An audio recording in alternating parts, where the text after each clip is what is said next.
నేను ఆశ.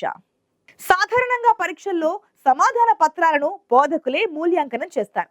కానీ తమిళనాడు ప్రభుత్వం ఒక వినూత్న ప్రయోగానికి సిద్ధమవుతోంది.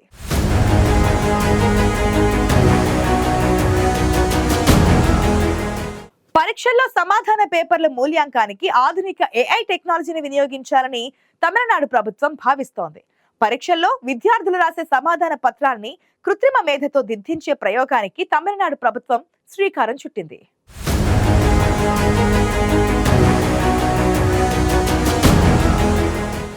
కాలంతో పాటు అత్యాధునిక టెక్నాలజీ వినియోగం కూడా పెరుగుతోంది. విద్య, వైద్యం సహా ఇతర అన్ని రంగాల్లో టెక్నాలజీ వినియోగం విపరీతంగా పెరిగింది. టెక్నాలజీ వినియోగంతో సమయం ఆదా అవడంతో పాటు పారదర్శకత పెరుగుతుండటంతో అంతటా సరికొత్త సాంకేతికతను వినియోగించేందుకు ఆసక్తి చూపిస్తున్నారు. ఇటీవల కాలంలో మనం ఎక్కువగా వింటున్న పేరు ఏఐ సాంకేతికత. ఏఐ టెక్నాలజీతో ఎన్నో ప్రయోజనాలు కలుగుతున్నాయి. అందుకే దీన్ని కీలక రంగాల్లో వినియోగించేందుకు ప్రభుత్వాలు సైతం ఆసక్తిని చూపిస్తున్నాయి.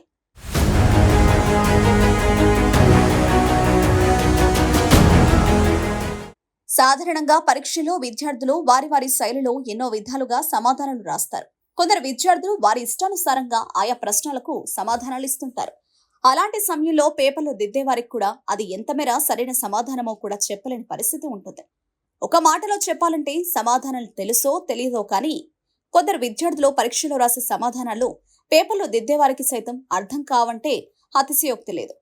అయితే ఇకపై అలాంటి ఎత్తులు సాగవు. ఎందుకంటే పరీక్షలు రాసిన విద్యార్థుల జవాబు పత్రాల్ని దిద్దేది కేవలం బోధకులే కాదు, అన్ని విషయాలను పసిగట్టే ఏఐ కూడా. అందుకే ఇక నుంచి విద్యార్థుల ఆటలు సాగవు. ఎవరైతే ప్రశ్నకు తగిన విధంగా సరైన సమాధానం రాస్తారో వారికే మార్కులు వస్తాయి. దీంతో పరీక్షలో ఎత్తులు వేసే విద్యార్థులకు మార్కులు ఇచ్చే అవకాశం ఉండదు.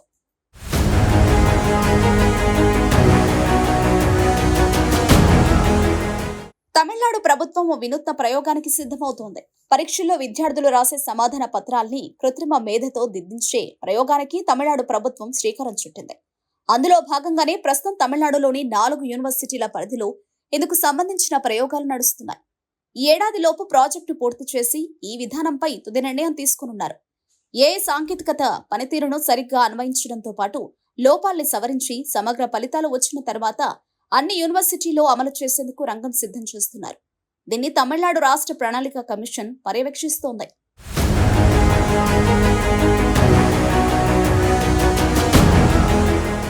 ఏఐతో మూల్యాంకన ప్రయోగాల కోసం తమిళనాడులోని 4 యూనివర్సిటీలను ఎంపిక చేశారు. ఇందుకోసం ప్రత్యేక కమిటీ ఏర్పాటైంది. సమాధాన పత్రాల్ని ఆయా వర్సిటీలో బోధకులై మూల్యాంకనం చేస్తున్నారు. దానికి ముందు అవే సమాధాన పత్రాల్ని ఏఐతోనూ మూల్యాంకనం చేయిస్తారు. 2 విధానంలో మూల్యాంకనం తీరును, మార్కులు వేయడంలో వైరుధ్యాలు, ఏ పనితీరును ప్రొఫెసర్లు, అధికారులు గమనిస్తున్నారు. దీనికోసం ప్రత్యేక సాఫ్ట్వేర్ను సైతం రూపొందించారు. వచ్చిన ఫలితాలకు అనుగుణంగా ప్రశ్నాపత్రాల్ని అనుసంధానించడంతో పాటు విషయ పరిజ్ఞానానికి సంబంధించిన మరియు నిబంధనలను తయారు చేస్తున్నారు.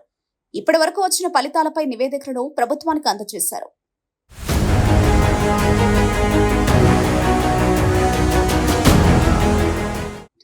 పరీక్షల్లో సమాధాన పత్రాలను ఏఐ సాయంతో దిద్దేందుకు స్కాన్ చేసిన కాపీని ఏఐకి అనుసంధానిస్తున్నారు. కృత్రిమ మేధ ఆ కాపీని పరిశీలించి అసందర్భ సమాధానాల్ని మళ్లీ తిరగరాసిన విషయాల్ని పట్టేస్తుంది. ఆ వెంటనే సంబంధిత ప్రొఫెసర్ను అప్రమత్తం చేస్తుంది. ఒక్కో విద్యార్థి చేతిరాత ఒక్కో తీరుగా ఉంటుంది. అవన్నీ ఏఐకి అర్థం కావాలంటే విడతల వారీగా అభివృద్ధి చేయాలి. ప్రస్తుతానికి మూల్యాంకనంలో ఏఐకి పూర్తి స్వేచ్ఛనివ్వట్లేదు. కేవలం ప్రొఫెసర్లకు సహాయంగా ఉండే ఒక సాధనంగానే వాడాలని భావిస్తున్నారు. ఏఐకి పేపర్లోని లోపాన్ని గుర్తించే వేగం మాత్రం ఎక్కువగా ఉంది. భవిష్యత్తులో దీని సామర్థ్యం క్రమంగా పెంచి మూల్యాంకనంలో కీలకంగా ఉపయోగించాలనేది తమిళనాడు ప్రభుత్వ లక్ష్యమని ప్రణాళిక కమిషన్ స్పష్టం చేసింది. ఏఐ పనితీరుపై పూర్తి స్థాయిలో విశ్వాసం ఏర్పడిన తర్వాత నుంచి జవాబు పత్రాల మూల్యాంకనం ఏఐతోనే చేయించాలని తమిళనాడు ప్రభుత్వం భావిస్తోంది. అయితే ఇది వాస్తవానికి ఎప్పటి నుంచి అమల్లోకి వస్తుందనేది చూడాలి.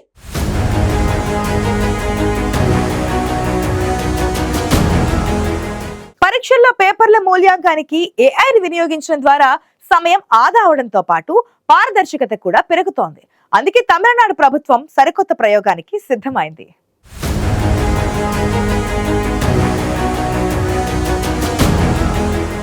ఇది వాటి ఐ ఫోకస్. సమకాలీన వార్తలపై సమగ్ర విశ్లేషణతో మరొక బులెటిన్లో కలుద్దాం.